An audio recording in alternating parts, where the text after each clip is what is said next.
Shiva Naveen Kumar bail పిటిషన్ను కొట్టివేసింది Nampally ACB court. శివబాలకృష్ణకు స్వయాన తమ్ముడు అయిన శివ నవీన్ కుమార్ అక్రమాస్తి కేసులో చెంచల్గూడ జైల్లో జ్యుడిషియల్ కస్టడీలో ఉన్నారు. దీంతో బెయిల్ కోసం నాంపల్లి ఏసీబీ కోర్టును ఆశ్రయించారు. ఇక శివ బాలకృష్ణ ఆర్థిక వ్యవహారాలని శివ నవీన్ కుమార్ చక్కబెట్టారు. అందుకే శివ బాలకృష్ణతో పాటు శివ నవీన్ కుమార్ ను కూడా అరెస్టు చేసి కోర్టు ఆదేశం మేరకు జ్యుడిషియల్ కస్టడీలో ఉంచారు ఏసీబీ అధికారులు. ఈ కేసులో శివ బాలకృష్ణతో పాటు నవీన్ కుమార్, వీళ్ల మేనల్లులు భరత్, భరణి, శ్రీకుమార్లకు కూడా నోటీసులు జారీ చేసి విచారణ చేస్తుంది ఏసీబీ. అంతేకాదు డ్రైవర్ గోపితో పాటు సత్యనారాయణ మూర్తిలను విచారిస్తుంది ఏసీబీ. డిఓపిటి అనుమతి వస్తే ఐఏఎస్ అధికారి అరవింద్ కుమార్ ను కూడా విచారించేందుకు రెడీ అయింది ఏసీబీ.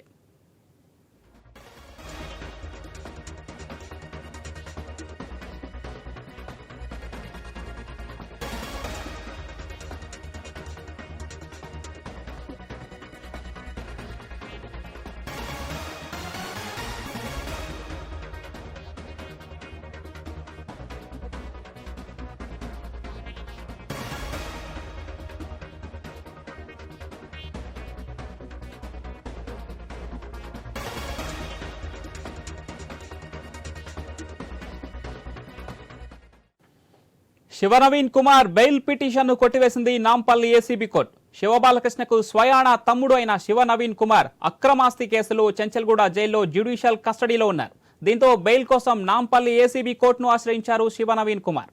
శివబాలకృష్ణ ఆర్థిక వ్యవహారాలని శివ నవీన్ కుమార్ చక్కబెట్టేది. అందుకే శివ బాలకృష్ణతో పాటు శివ నవీన్ కుమార్ ను కూడా అరెస్టు చేసి కోర్టు ఆదేశం మేరకు జ్యుడిషియల్ కస్టడీలో ఉంచారు ఏసీబీ అధికారులు. ఈ కేసులో శివ బాలకృష్ణతో పాటు నవీన్ కుమార్, వీళ్ల మేనల్లులు భరత్, భరణి, శ్రీకుమార్లను కూడా నోటీసులు జారీ చేసి విచారణ చేస్తుంది ఏసీబీ. అంతేకాదు డ్రైవర్ గోపితో పాటు సత్యనారాయణ మూర్తిలను విచారిస్తోంది ఏసీబీ. డిఓపిటి అనుమతి వస్తే ఐఏఎస్ అధికారి అరవింద్ కుమార్ ను కూడా విచారించేందుకు రెడీ అయింది ఏసీబీ.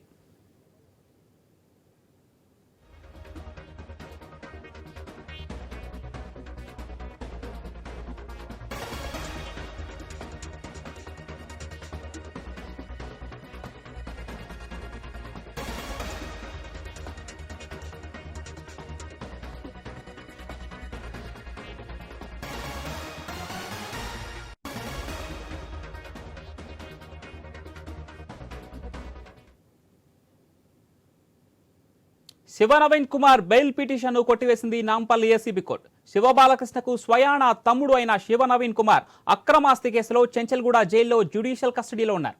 దీంతో బెయిల్ కోసం నాంపల్లి ఏసీబీ కోర్టును ఆశ్రయించారు శివ నవీన్ కుమార్.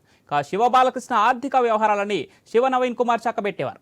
అందుకే శివ బాలకృష్ణతో పాటు శివ నవీన్ కుమార్ ను కూడా అరెస్టు చేసి కోర్టు ఆదేశం మేరకు జ్యుడిషియల్ కస్టడీలో ఉంచారు ఏసీబీ అధికారులు.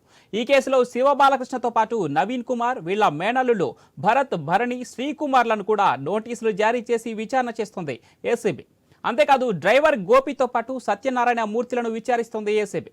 డిఓపిటి అనుమతి వస్తే ఐఏఎస్ అధికారి అరవింద్ కుమార్ ను కూడా విచారించేందుకు రెడీ అయింది. రైట్గా శివ బాలకృష్ణ కేసులో ఏసీబీ అరెస్టులకు సంబంధించి మరింత సమాచారం మా ప్రతినిధి రవిచంద్ర న్యూస్ స్ట్రీట్ నుంచి లైవ్ లో అందిస్తారు. ఎస్ రవిచంద్ర.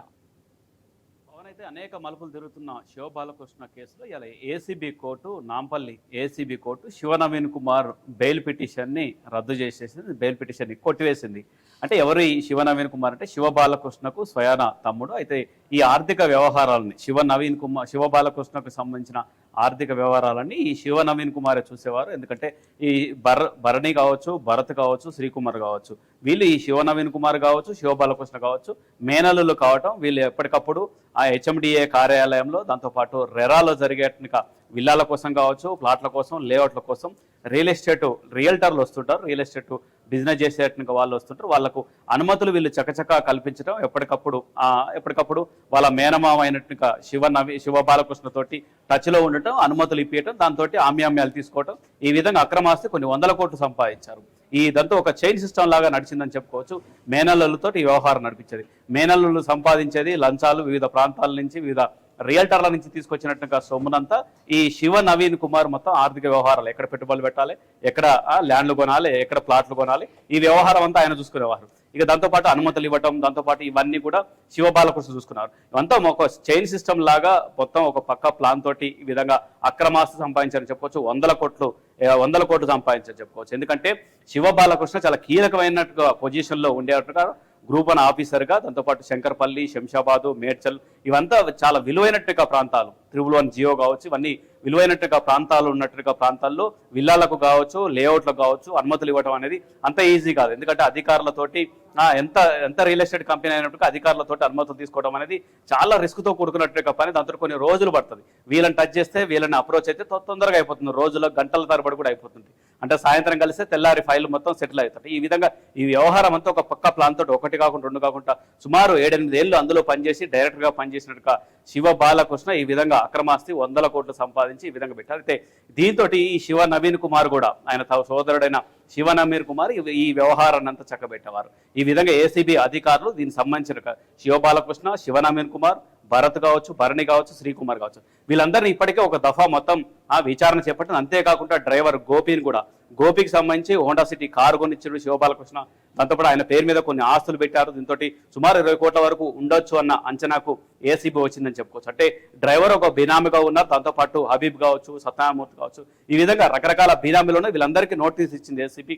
ప్రతిరోజు గంటల తరబడి విచారణ చేపడుతుంది. ఇవాళ ఒకరిద్దరికి నోటీసులు ఇచ్చినప్పటికీ ఇవాళ రాలేదన్నట్టు సమాచారం. అయితే ఇవాళ ఉన్నటువంటి అప్డేట్ మాత్రం శివ నవీన్ కుమార్ కు బెయిల్ రద్దు చేయటమే ఈ ఎపిసోడ్లో, శివబాలకు సంబంధించిన ఎపిసోడ్లో ఒక ప్రధాన అంశంగా చెప్పుకోవచ్చు.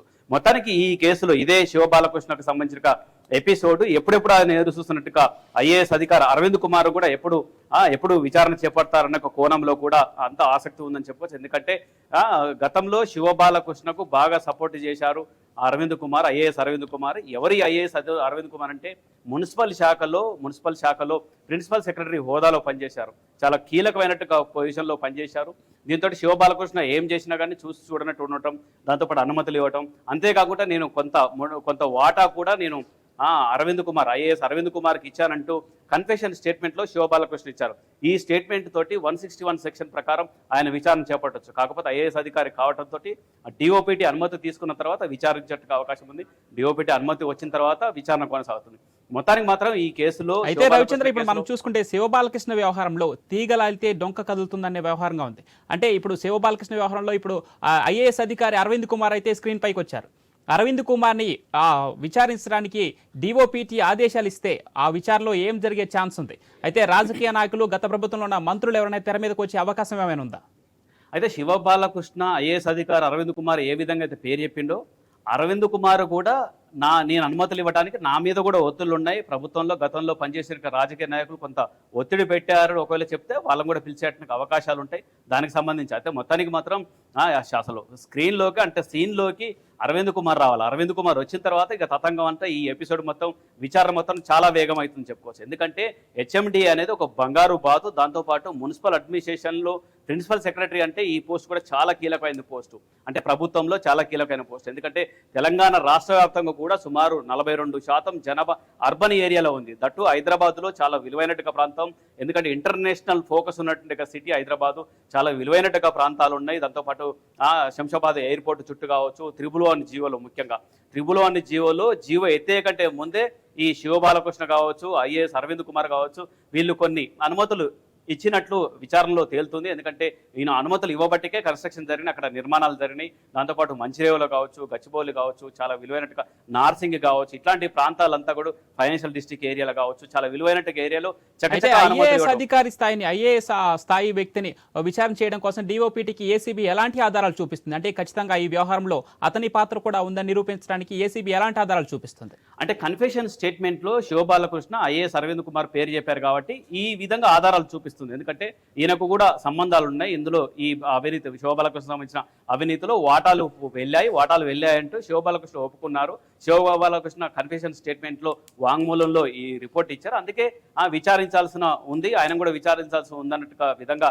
వాళ్ళు అప్లై చేశారు. దాంతోపాటు డిఓపిటి నుంచి అనుమతి వచ్చినట్టుగా వెంటనే శివబాలకృష్ణతో పాటు అరవింద్ కుమార్ కూడా ఫోకస్ పెడతారు. అరవింద్ కుమార్ కూడా ఎట్టి పరిస్థితుల్లో వదిలిపెట్టేట్టుకు అవకాశాలు ఉన్నాయి. ఎందుకంటే ఆయన మీద చాలా ఆరోపణలు కూడా ఉన్నాయి. ఆ ఆరోపణలు కూడా ఇందులో భాగంగా తేలేట్టుకు అవకాశాలు కూడా లేకపోలేదని చెప్పొచ్చు. ఎందుకంటే ఔటర్ రింగ్ రోడ్డుకు సంబంధించిన వ్యవహారాలు కావచ్చు, ఔటర్ రింగ్ రోడ్డు 644 కోట్లు ఆదాయం రావాల్సినట్టుగా ఔటర్ రింగ్ రోడ్డును కేవలం సుమారు 246-248 కోట్లకు మాత్రమే పరిమితం చేస్తూ ముంబై సంస్థ కట్టబెట్టారు. అంతేకాకుండా ఈ రేసుకు సంబంధించిన 45 కోట్లు శాంక్షన్ చేయడం, ఈ విధంగా రకరకాల ఆరోపణలు ఇవన్నీ కూడా అన్ని వస్తాయి. కాకపోతే అసలు ఎంట్రీ కావాలి. ఇంకోటి ఏంటంటే శివబాలకృష్ణ సీన్లోకి రావాలి. శివబాలకృష్ణను విచారించేందుకు మొదలు పెడితే ఇదంతా జరుగుతుంది. కాకపోతే ఆయన కొంత టైం పడుతుంది. మొత్తానికి మాత్రం వచ్చే ఈ వారంలోనే జరిగేటువంటి అవకాశాలు ఉంది. కాకపోతే ఈయనతో పాటు మరికొంతమంది ఐఏఎస్ అధికారులు ఆయన పేరు చెప్తారా, ఇదంతా ఒక చైన్ సిస్టమ్ లాగా నడుస్తుందని చెప్పుకోవచ్చు. ఎపిసోడ్లో వారిగా కొనసాగేటువంటి అవకాశం ఉంది. మొత్తానికి మాత్రం శివబాలకృష్ణలో అనేక మలుపులు తిరుగుతుంది. ఎందుకంటే ఆ హైదరాబాద్ చుట్టుపక్కల నిర్మాణాలు జరిగేట్టుగా ఎక్కువ నిర్మాణాలు, విల్లాలు కావచ్చు, రియల్ ఎస్టేట్ లేఅవుట్లు కావచ్చు, వీళ్ళకి సంబంధించి చాలా చాలా ఎక్కువ కాలం ఉండటంతో, ఎందుకంటే 1-2 ఏళ్ళు ఉంటే అంత పరిచయాలు ఉండవు, దాంతో పెద్దగా ఏం జరగదు. కొన్ని ఏళ్ల నుంచి ఉండటంతో రియల్ ఎస్టేట్ వ్యాపారులతోటి ఈ ముగ్గురాళ్ళు భరత్ కావచ్చు, భరణి కావచ్చు, శ్రీకుమార్లు కావచ్చు, వీళ్ళంతా ఎప్పటికప్పుడు రియల్ ఎస్టేట్ కంపెనీలకు సంబంధించిన అనుమతులు వీళ్ళు సీన్లో లేకుండా పక్కకుండి చేస్తుంటారు. అంతేకాకుండా కొంతమందిని పిఏగా కూడా పెట్టుకున్నారు. భరత్ అనేటువంటి పిఏగా పెట్టుకొని ఆ విధంగా అనుమతులు ఇప్పించడం, దాంతో ఆ తర్వాత అమ్మెమ్మలు తీసుకోవడం, ఇదంతా చక్కబెట్టేట్టుగా శివబాలకృష్ణకు రకరకాల శివబాలకృష్ణకు వీళ్ళందరూ ఒక సిస్టమ్ లాగా నడిపించారు. అందులో భాగంగా విచారణలో ప్రతిరోజు నిత్య నూతనంగా ప్రతిరోజు కొత్త కొత్త అంశాలు వెలుగుస్తున్న ముఖ్యంగా ఏసీబీ అధికారులకే ఆశ్చర్యం కలుగుతుందని చెప్పుకోవచ్చు. రైట్. Thank you Ravichandra.